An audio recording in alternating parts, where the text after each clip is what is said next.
Hyderabad Indira park ధర్నా చౌక్ దగ్గర ఆందోళన చేపట్టారు గురుకుల టీచర్ పోస్టులకు పరీక్ష రాసిన అభ్యర్థులు. గతేడాది ఆగస్టులో జరిగిన పరీక్ష ఫలితాలను విడుదల చేయాలని డిమాండ్ చేశారు.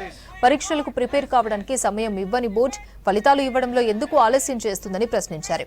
ఇప్పటికైనా వెంటనే ఫలితాలను విడుదల చేయాలని డిమాండ్ చేశారు గురుకుల ఉపాధ్యాయ అభ్యర్థులు.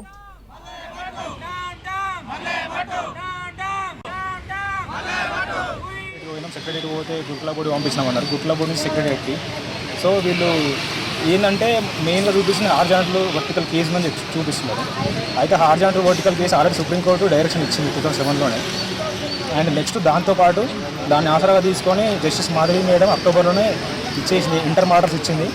ఏమనంటే హార్జాంటల్ ఇంప్లిమెంటేషన్ చేయండి గురుకుల బోర్డు అండ్ రిక్రూట్మెంట్ కొనసాగించని చెప్పింది. వాళ్ళు ఆపమని చెప్పలేదు, స్టే కూడా ఇవ్వలేదు. మరి అటువంటిప్పుడు వీళ్ళు ముందుకు పోవట్లేదు. వీళ్ళు ఇంకా మొండిగా వర్టికలే అప్లై చేయాలని భావిస్తున్నారు ఈ గవర్నమెంట్ వాళ్ళు, ఈ ట్రైబ్ బోర్డు.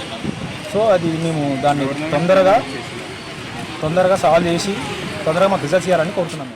మా డిమాండ్స్ ఏంటంటే మెయిన్గా ఫస్ట్ థింగ్ ఏదైతే ఈ హారిజంటల్ ఇష్యూ నడుస్తుందో స్టేట్లో, అంటే ఏదైతే పుషప్ అభ్యర్థులకు తీవ్ర అన్యాయం జరుగుతుందో రిజర్వేషన్లో, సో హారిజంటల్కి సంబంధించి రకరకాల బోర్డ్స్ ఆల్రెడీ ఇప్పటికే పోలీస్ రిక్రూట్మెంట్ బోర్డు కావచ్చు, జెన్కో బోర్డు కావచ్చు, ఆంధ్రప్రదేశ్లో కూడా ఇది హారిజంటల్ రిజర్వేషన్ అనేది ఇప్పటికి కూడా ఇంప్లిమెంట్లోనే ఉంది. సో దాన్ని బేస్ చేసుకొని హారిజంటల్ రిజర్వేషన్ ముందుకు తీసుకెళ్తూ దాన్ని ఓకే చేస్తూ మా యొక్క రిజల్ట్స్ని అతి తొందరలోనే, అంటే బిఫోర్ 22కి ముందే జనరల్ మెరిట్ లిస్ట్, దానికంటే ముందు ప్రతి పర్సన్ యొక్క, అంటే ఎగ్జామ్ రాసిన ప్రతి అభ్యర్థి యొక్క ఇండివిజువల్ స్కోర్స్ని రిలీజ్ చేయాలి గురుకులం బోర్డు. దాంతోపాటు జనరల్ మెరిట్ లిస్ట్ని రిలీజ్ చేయాలి. జనరల్ మెరిట్ లిస్ట్ రిలీజ్ చేసిన తర్వాత 1:2 వెరిఫికేషన్ లిస్ట్ అనేది బహిర్గతం చేయాలి. సో అలాగే టీఎస్పీఎస్సీ జైల్లో మనకు డెమో అనేది లేదు, బట్ ఇక్కడ గురుకులం జైలుకి వచ్చేసరికి డెమో అనేది కండక్ట్ చేస్తున్నారు. సో అది కూడా రూల్స్ వైలేషన్ చేస్తుంది గురుకులం బోర్డు.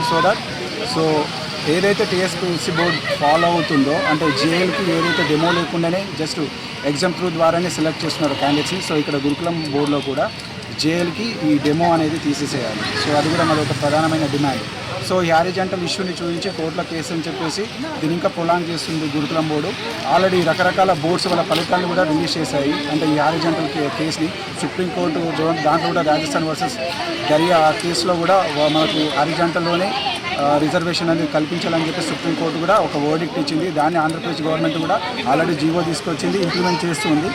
అలాగే మన స్టేట్లో కూడా రకరకాల బోర్డ్స్ కూడా, అంటే ఏదైతే హైకోర్టు ఇచ్చినటువంటి సుప్రీంకోర్టు ఇచ్చినటువంటి ఇంటర్మ్ ఏదైతే వర్డిక్ట్ ఉందో దాన్ని బేస్ చేసుకొని హారిజంటల్లోనే రీసెంట్గా జరిగిన పోలీస్ రిక్రూట్మెంట్ బోర్డు కావచ్చు, జెన్కో కావచ్చు, మెడికల్ బోర్డు కావచ్చు, వీళ్ళందరూ కూడా ఫలితాన్ని రిలీజ్ చేశారు.